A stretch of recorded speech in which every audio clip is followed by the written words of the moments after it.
Thanks for being here, man. I appreciate you doing this. This Sure. is actually round two of us doing 80/20 sales and marketing as a book club for the company. The only thing is we've grown so fast that I think only maybe two people, three people, maybe three people, maybe more were around the first time we did it. So that's kind of fun. And then we just ran an event. I think I mentioned this in my email last week, where we had everyone read it before they came. And I felt like the level of conversations that we were having was just way higher. So anyways, appreciate you being here. I'd be curious to kind of maybe kick it off to piggyback on what you were just saying. And then we've got kind of questions on our end, and anyone can go and we can just rapid fire. But I'd be curious to first ask, how has your business shifted? You said you realized you were in the haystack business, not the needle business. How have you changed since then? Like seeing maybe FanDuel, but then just kind of, how has it changed since that realization?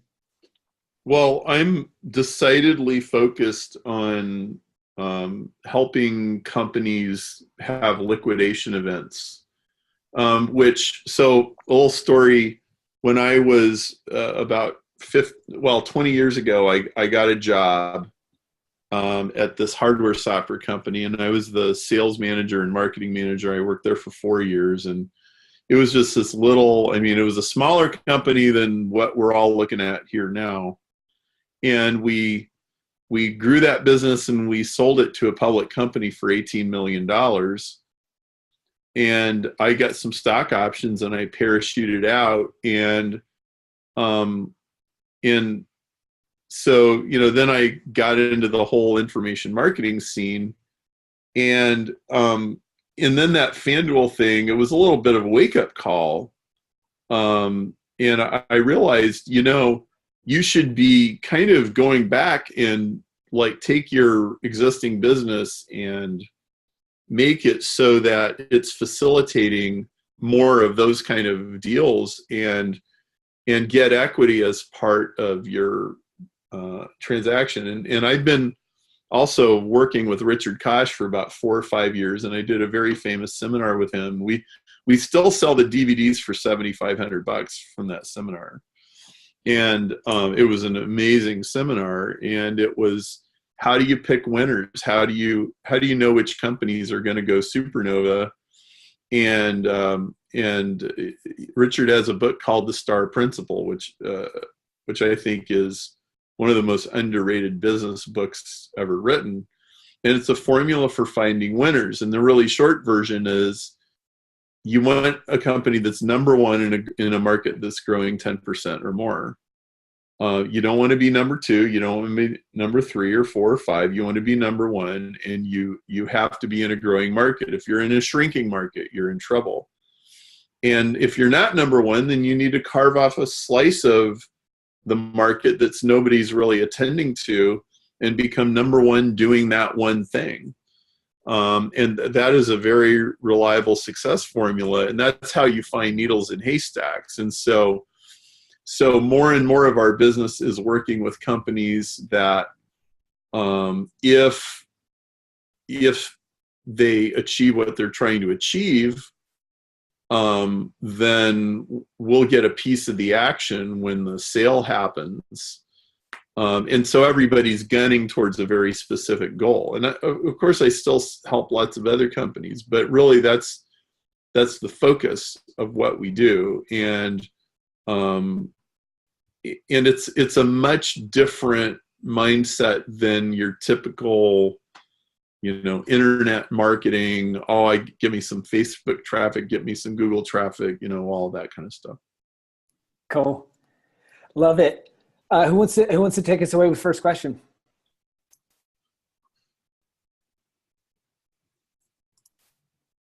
I have so many questions, Perry. I'll go first.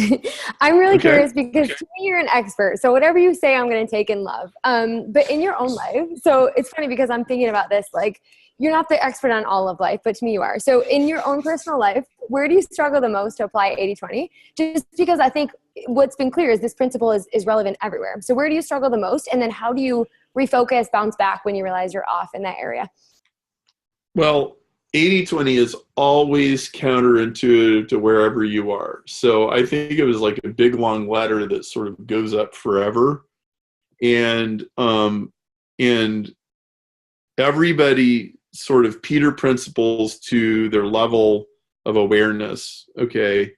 And then you find yourself stuck in patterns.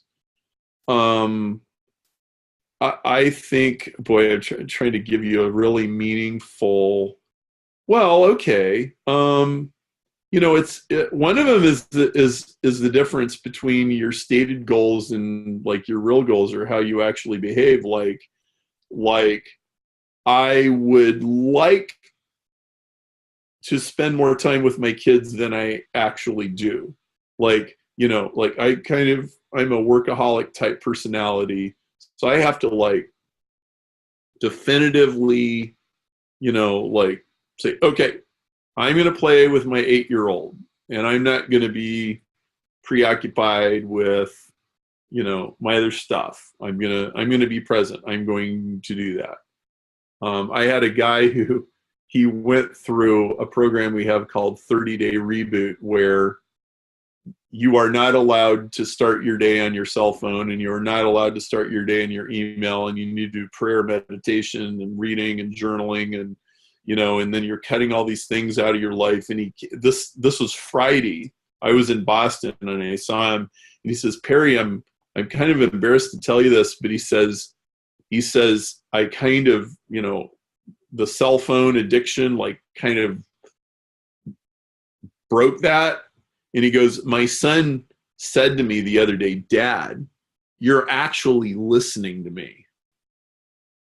This guy is almost in tears. I'm like, whoa. Well, that's not a testimonial you put somebody's name on. but that's a pretty big deal. That was cool. That meant a lot to me. That's awesome. Love it. Thank you. Who else? I'll just mention that the relationship between your personal life and your work life is also part of 80-20, and you absolutely need to be aware of the 20% or the 5% of your relationships that are like 50% of your well-being, and not ignore them. Like I can absolutely tell you, for basically all of the 1990s, which was the first 10 years of my marriage, my wife got the scraps. It's the typical thing when you're in your 20s and you're scrapping like crazy, and you're just like barely surviving and not making enough money. And on top of that, I was an entrepreneur, and I was terrified of getting stuck in a job career that I could never get out of when I was in my 30s and 40s. And so I was just working my ass off. And, scorched earth would be probably way too harsh of a term, but like a light version of scorched earth with my relationship with my wife, where she just kind of was like, okay, I guess he's just going to be off in his little world. And I'm just going to get the scraps. So, gee, I guess I'll just get used to that. And then fast forward, and about 10 years after that, I kind of got my entrepreneurial life in order. And I got to this place where like, okay, I'm ready to have a life now. And she's like, so you are, huh? Well, that's interesting. Well, let me go back to what I was doing before. And, you could hardly blame her for that, these sort of things are harder to fix than you think. And one of my, I had a wonderful friend and mentor who he died about 7 years ago, but he made this comment to me, is like, when your kids are like, Dad, hey, Dad, hey, Dad, hey, Dad, he goes, and you're like, yeah, just a minute, and you just keep putting them on. He said, you pay serious compound interest on that. Okay, that's good to know. One of my the best quality time I have with my kids, four of whom are most of whom are teenagers, I guess, is traveling with them. I take them places, including work. Now they kind of have to be old enough, but like I took a business trip and I went to a conference over the weekend, and I was doing a couple other things, and I took my 19-year-old and my 14-year-old with me, and we had a blast. And we talked about all kinds of things, and we went to stuff, and we were at the science conference, and we're going to different sessions, and we're talking about, and man, that was great. And now obviously you can't do that with like a 5-year-old, but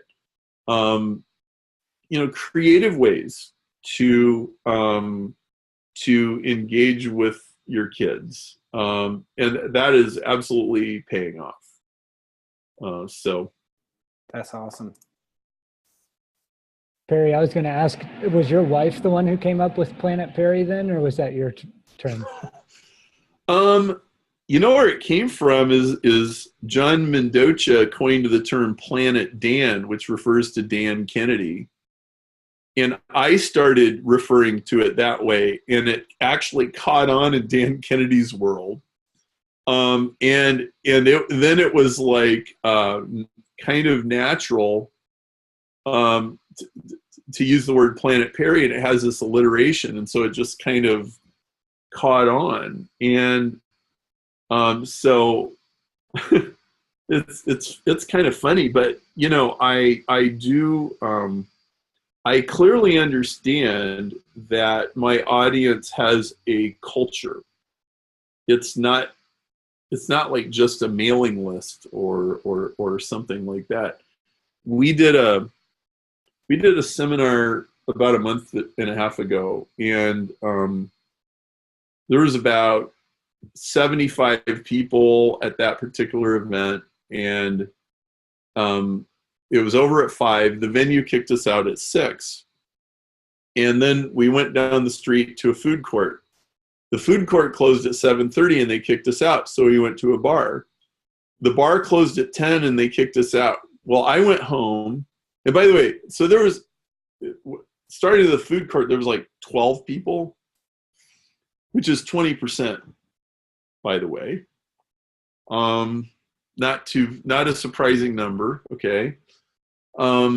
So I went home. I mean, I'd been up since 5 and I was doing a seminar day. I was exhausted. Well, there was about 6 or 7 people. They went to another bar that closed at midnight, and they went to another bar that closed at 2, and they went to another bar, and all the bars in Chicago closed at 4. And this lady was telling me about it a couple weeks later, and she says, man, there's like nowhere else where I can have a conversation with people like this. It's like oxygen.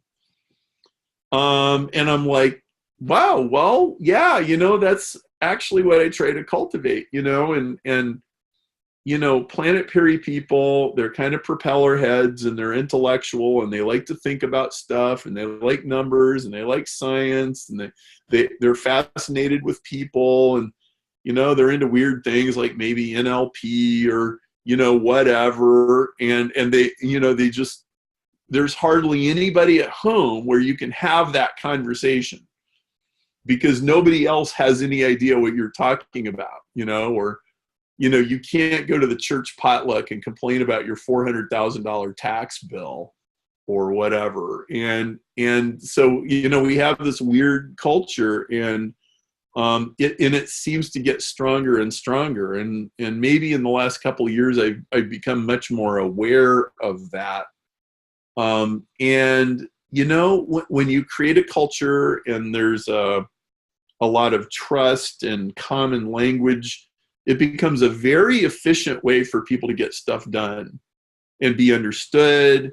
And, they hire each other, they work together on projects, they partner up on stuff. And it's really cool. And, I try to think about how I can nurture that.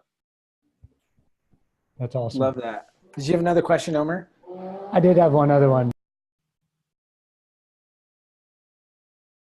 Good. Somebody on their really cool motorcycle just went by. So Perry, I was wondering, what do you do for fun after you master human psychology, you unlock the deepest math secrets in the universe, and you conquer all Google, Facebook, and other forms of advertising? What's left? Well, what do you do for fun? Well, here I'll show you.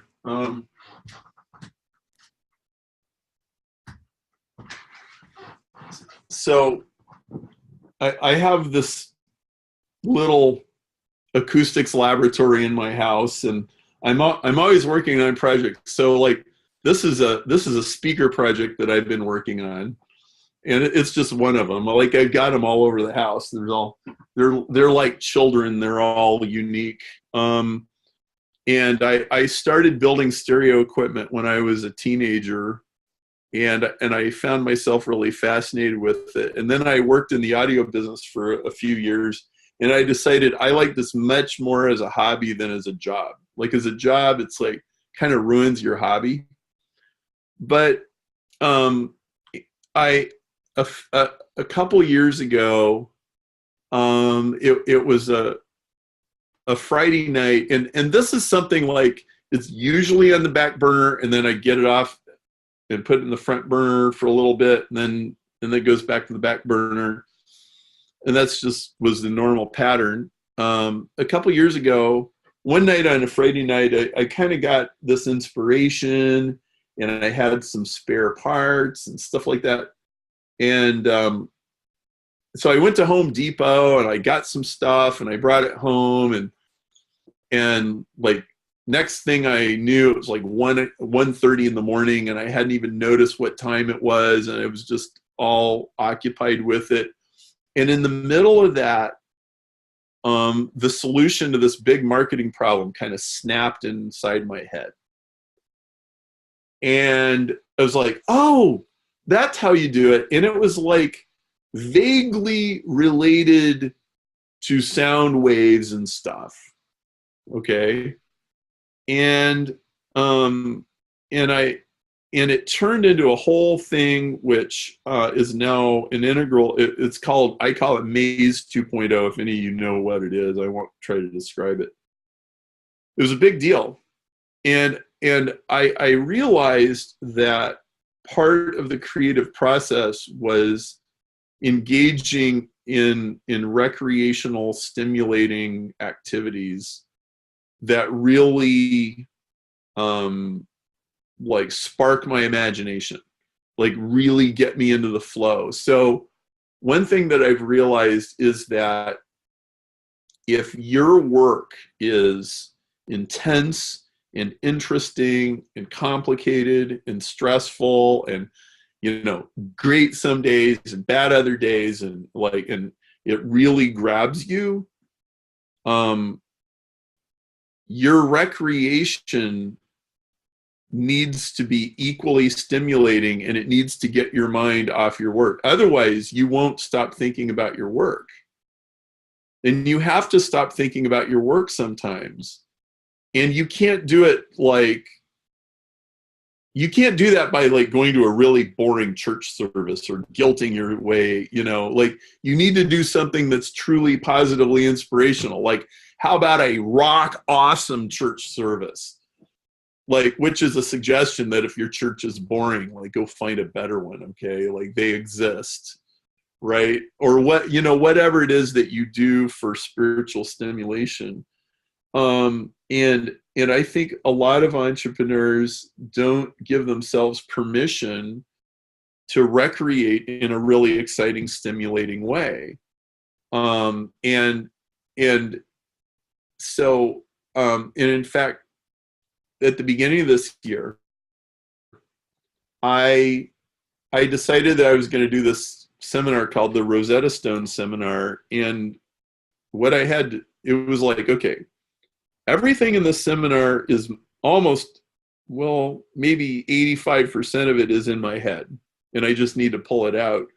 But then plus there's another 20% where I really need to, I kind of have it figured out, but I really need to figure out, and I needed to explain it. And I knew it is going to take me months to pull this out of my head and organize it and get it all where somebody would really want to pay money to get it.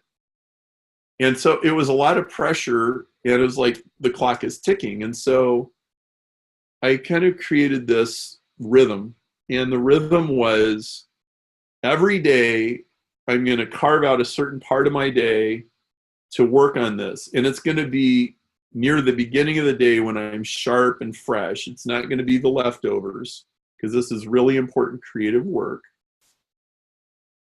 And I'm going to like devote and I'm going to like grind away at it, you know, for a period of time. And I'm just going to keep working at it. But there's a point where I go, okay, I've gotten this as far as I can go today. And now I'm going to put it aside, and I'm going to make I'm going to make creative space. And so with my audio projects and building equipment and all that, I had to consciously and deliberately give myself permission. Okay, it's okay to spend the time. It's okay to spend the money. I mean, not that it's even really particularly that expensive. Okay, like I'm sure some people's golfing and boating is like way more expensive, but still I'm a frugal person, and I don't just spend money left and right, and I don't pour champagne in my swimming pool, or, you know, it's like, Perry, if you're ideating on something and it's like, oh, that would be really cool, then go to the website and buy the stuff and get it shipped to you and just say yes, because that's your creative space. And I think the results of that whole project were very successful. And in fact, the seminar, we just got massive raves about it. And so I guess what I'm saying is, and there's different stages of life, okay? There are stages where you just put your head down and you work for like 18 months. But it shouldn't be you just put your head down and you just work for 18 years. You know, if you're doing that, you're messing up and you're burning yourself out. I mean, and like going back to that phase where I was just like dissing my wife and lost in workaholism, there was no margin, and there was nothing fun. It was just, it's like, even if you're completely broke, you can still have fun. You can go have a picnic or something, you know? Like if you're denying yourself the pleasure of just a beautiful Sunday afternoon just because you haven't like made it yet, oh my goodness, like pull your head out of your posterior. That is not the way to live your life. Love it. I think we got time for one more. Perry, I'm curious, what books have you gotten a lot of value out of lately? Well, I'll give you a general and then a specific. Generally, I don't read a lot of business books. I read every other kind of book that I find stimulating. I read biology books and math books and science books, and I really try very hard to cross-pollinate.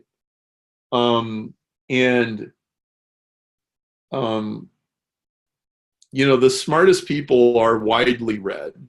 Oh, and also, I've been in this thing now for a couple years, which is you should read something written before Gutenberg every day. How many of you have heard me say that? Okay, here's why. Okay, so social media is, look everybody, I had sushi for lunch today. Woo! Okay, and like everything in social media is like that. It's so surface level, right? Okay, so if something was written before Gutenberg, that means it only got to you by a series of scribes who hand copied it, right? And not only did they hand copy it, you know, they stuck it in some urn so that when they burned down the Library of Alexandria or sacked Rome or you know, somebody came and killed all the Jews or whatever, that it still survived. Okay. So if it made it all the way to the printing press and it's like 3,000 years old, then it means it's really, really, really good. Okay. And if you, and it filters out all this nonsense. Nobody's going to, I had sushi today, and then copy it onto a scroll and then copy it on another one and then hide it in an urn, right? And so all of that stuff is the best of the best of the best. It's like the 0.0001% of literature that is 25% of human wisdom. Okay? It's a rack the shotgun 80-20 thing. Now, so you're talking about the Bible and the Talmud and Homer and Virgil and Aristotle and Plato and the art of war and like all these ancient books. And we have a blog post on my website, and it says look up Gutenberg and you'll find it on my website. We have this whole list of recommended books. Well, so when I started talking about this, I really did not think anybody would listen to me. But sometimes I just say things because they're true and they're right and they're good. But it started catching on. And I got a whole bunch of customers actually do this. My brother, he deactivated his Facebook account completely. Like, he's like, this is garbage. This just stresses me out. All these people arguing, like, he just deactivated it. And about once a month, he goes to Barnes and Noble. He goes to the classic book section. Like, these kind of old books, they're always in bookstores. It's not like they're unpopular. Okay, they're just never in the headlines, right? And he'll go find something really interesting. Now, when you read this kind of literature, there's something that 21st century people have to do. You have to slow your brain down to a different RPM to really read it, because it's not full of clickbait headlines, and it doesn't have emojis, and it's not GIFs, and you have to kind of slow it down. But that speed it's the speed of creativity. It's the speed of a real heart-to-heart conversation where you actually understand the other person. It's the speed of poetry. It's the speed of real thinking and wisdom. And if you do that, you'll develop the ability to step outside of Trump and CNN and like all this stuff, and kind of, it's like you see the world at arm's length. Like, it's like you're not really in it anymore. It's like you become an observer, and you're like, hey, you know, that news story, that happened in 1811, and that happened in 1769, and that happened in 1923, and that happened in 1946. And you know what? News is old things happening to new people. It's in Shakespeare, you know? It's in the book of Proverbs. It's in the New Testament. Oh, I get it. And you start to see things much more clearly, and you become wiser. And what's funny is, it's like this stuff is like laying under everybody's nose, but nobody pays any attention to it. And so everybody's just like gliding on the surface of silliness, and you're like actually really understanding what's going on. And so so that's another one. And then I'll give you a latest book that I think is pretty cool. It's called Scale by Jeffrey West. Any of you who are science and math geeks will like this book. And what it's about, and if you liked 80-20 sales and marketing, you'll probably like this book. It's about how there are universal patterns to growth, whether you're talking about the size of amoebas versus the size of an elephant, or the size of a tiny company compared to the size of a big company, or a small town versus a big town. It's like the universal patterns of growth and scale. It's pretty interesting. So I don't think your typical marketing podcast is going to be telling you to read this, but I bet you'll benefit from it. Love it. Thanks, Perry. Well, Perry, I want to be mindful of your time. I appreciate you doing this. Well, thank you. I appreciate you having me, and I appreciate your attentive audience. You guys, was this helpful today? Yeah. This was great. Absolutely. For yeah. sure. Thank you so much. I got a ton of Do you have notes over time? here. Do you Thank have you. time for Cool. one more? Can we ask you one more? Okay, one more. Good. Go for it. Referrals. That's our focus this quarter. Perry, what's the 80-20 in referrals? We need the answer. What is it? Okay.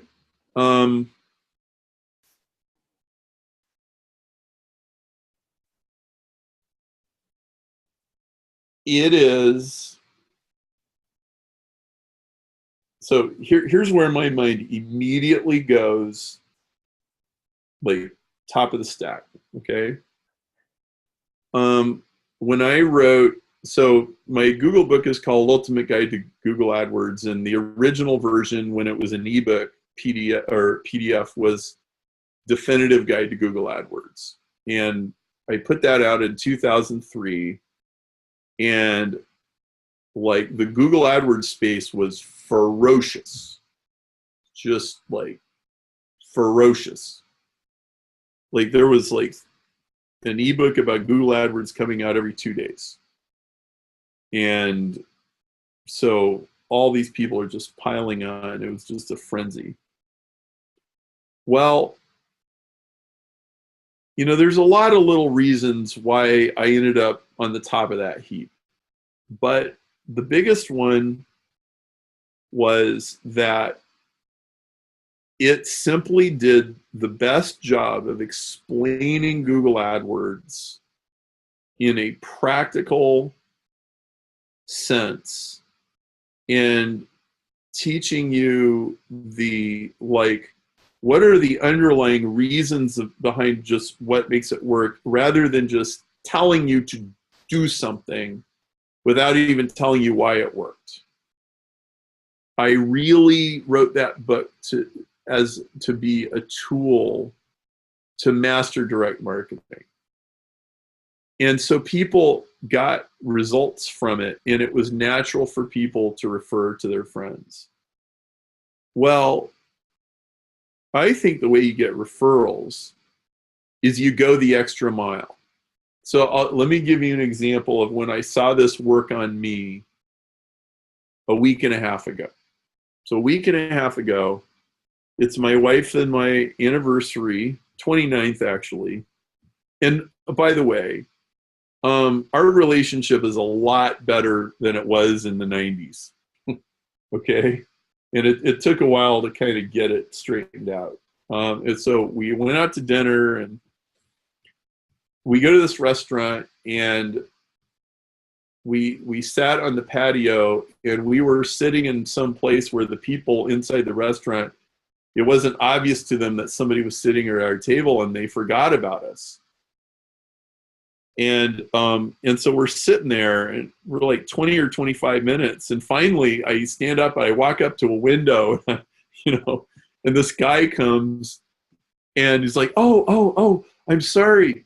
And then the manager comes, and he gives us a free appetizer, and he gives us a free sake. And then, and he takes our order, and they gave us like something else. He was very obviously trying to make up for his screw up. And he was very obviously working, for good reviews and stuff. And he just went the extra mile. And so I gave him, I went out of my way, and I gave him a review on TripAdvisor. I don't usually do that. It's, I'm not one of these guys that just wants to do that all the time. Well, I did it because they screwed up, and then they really, really made up for it. And I think that's how you get referrals. You can come up with all of these clever ways to ask and all that kind of stuff, but really you have to make yourself get talked about. And that means you have to deliver an over-the-top experience where people clearly from their heart are trying to go the extra mile. And I think that requires a culture of people actually caring about the customer. And we all know how rare it is to find a company where people actually appear to give a crap, because most people are just going through the motions. So yeah, that's how I think you get referrals. Thank you so much. Love it. Awesome. Hey, let's take a quick picture. Do you mind? No, yeah, go ahead. Let's Just do send it to me. It's kind of funny. All right. The Brady Bunch with 15 people. All right, cool. Thank you, Perry. Appreciate you, man. Thank you, everybody. Hey. Have a great evening wherever you are.